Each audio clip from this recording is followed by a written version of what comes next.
There's some shows coming to Austin I want to tell you about. But first, Trisha, tell everybody about the photo you got from your friend Jennifer, who we call Jack.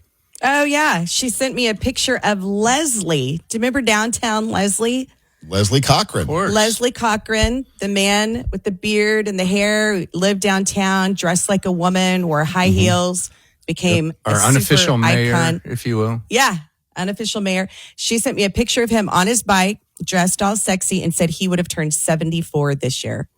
Was she tight with him or something? No, I think she just ran across this photo, across this info and sent it in. For New Austinites, Leslie was an icon in Austin. He was in the kindest possible way I can say, he was a village idiot.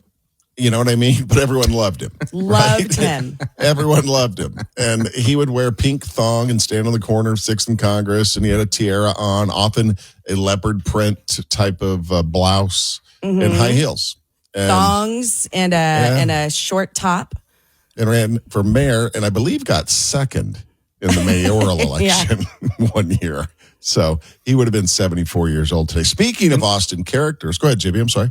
No, I was just saying he was a fixture everywhere downtown and was very open to like getting pictures with him. And do you remember you used to be able to, I know you could buy him at Waterloo back in the day. It was like, the little dress up kits. Mm-hmm. Like where you take a cardboard doll. One? Yeah. There was a Leslie changes outfit kit that he was selling because somebody stole a bunch of them from his warehouse once. Oh, I really? remember that. Yeah. But he would, people would tip him. They would get photos with him and tip him. That's how he got by financially. Yeah, anyway. He's quite a character. Speaking of Austin characters, Antone's is celebrating its 50th anniversary all this summer. Did you guys know that? Clifford Antone's joint started 1975. I believe the original was on Guadalupe, wasn't it, JB? Man, I forget. I've lost track. I think it's moved 5 or 6 times. It's been on 5th Street a couple times. It was in East Austin for a minute. Locations. Yeah, it was on. It was on Guadalupe near campus when I was in school in the late 80s. I don't know where else original. Yeah, our daughter was out the other day and texted Sandy, "I'm at Antone's," and I was like, "I don't even know where that is now." Like she was at the record store. Yeah. Yeah, that's on. Which is on Guadalupe, the record store on Guadalupe. Yeah, right. Well, Antone's 50th celebration, they've got Soul Hat playing on Saturday night, and it's a 21 and up show. A super ticket, which includes a commemorative keychain that grants you access to all anniversary shows, plus drink tickets, Cliffy Dogs. I'd be a little leery of a Cliffy Dog, if you know what I mean. And a 50th anniversary poster and other merchandise. That's happening at Antone's. Also, Blue October is playing at the Moody Amphitheater on Saturday night, if you want to check that out. And finally, 2 shows this weekend.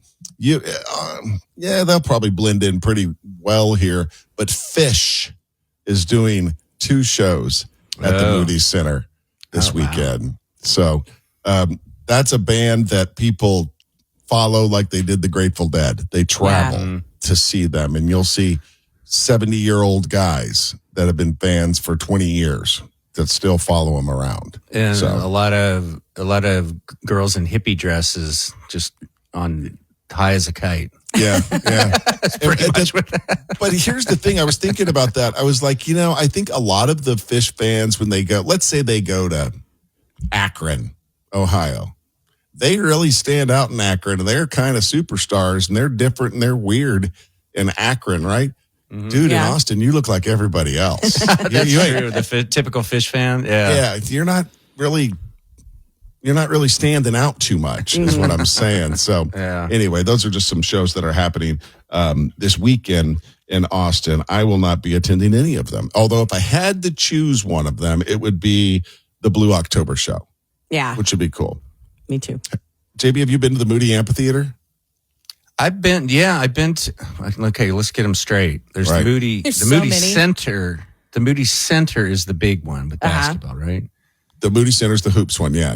Okay. And then the Moody Amphitheater, that's the outdoor one now. Right? Correct. Yep. I have not been to the outdoor one. I've been to the one in the W many times. I haven't been to the one which in Waterloo Park. I have not been. I've seen it. Right. It's cool. It looks amazing. They did an amazing job with it all the way around. Even the whole city block that it takes up, or 2 blocks, everything around that still looks really, really, really cool. So if you haven't seen a show at the Moody Amphitheater, it's a perfect spot for it too in downtown Austin. You don't think there's that much room for an amphitheater, but there is. Somehow they find room, kind of like they do on I-35 and Mopac and 360. They managed to invent land to make lanes.